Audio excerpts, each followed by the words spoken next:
That at the number 2 reactor, steam is rising from what appears to be a window on the eastern or coastal side and from a hole in the roof. 水蒸気、立ち上る水蒸気等も、画面上で確認できております。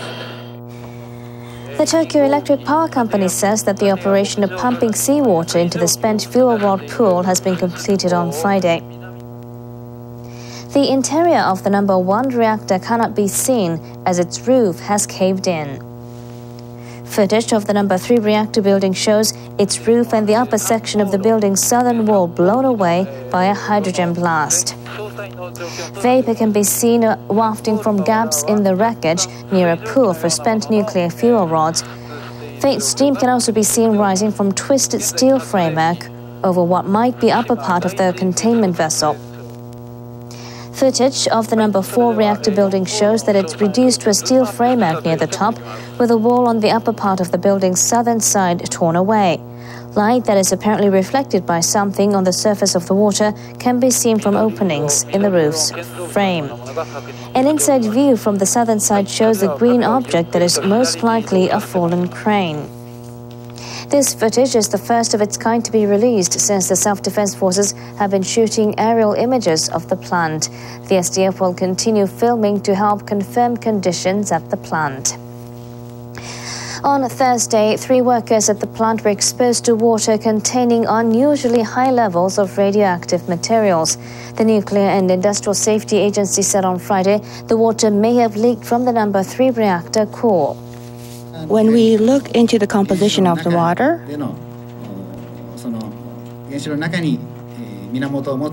the source of the water seems to be the reactor core. Another possibility is the spent fuel, and we cannot rule out that possibility either, but I think it is more likely that the water came from the reactor core. The 3 workers were exposed to the radiation in the flooded basement of the turbine building next to the number 3 reactor building. They were transferred to the National Institute of Radiological Sciences in Chiba Prefecture on Friday. 2 of them were exposed to beta and gamma ray radiation. Doctors say the radioactive substances reached inside their bodies, but they say so far the internal symptoms are not serious enough to require special treatment.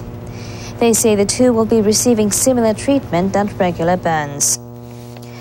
Tokyo Electric Power Company says 3.9 million becquerels of radioactive substances per cubic centimeter were detected in the water the 3 workers were standing in. That reading is 10,000 times higher than levels in water inside an operating nuclear reactor. Efforts to cool the 4 reactor buildings continued on Friday. TEPCO says that in the number 1 and 3 reactors, workers switched from injecting seawater to fresh water to avoid corrosion. They're also planning to use fresh water at the number 2 reactor as soon as possible. TEPCO says a high level of radiation was found in water collected from the turbine building of the number 1 reactor. 3.8 million becquerels of radioactive substances were detected. The level of radiation is as high as the one collected from the number 3 reactor, where 3 workers were exposed to radiation.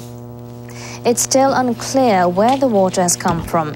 Officials say they're looking into the source of the leakage. They say people at the number 1 reactor are working only in areas where there's no water. Officials also say they're going to collect water from reactors number 2 and 4 so they can check if there's been any damage to fuel rods. A large number of people are still missing in disaster-hit areas, but a series of problems at the Fukushima Daiichi nuclear plant are obstructing some people's desperate efforts to search for their families and friends. We now have a report from Fukushima Prefecture. 多分これが一番いい写真。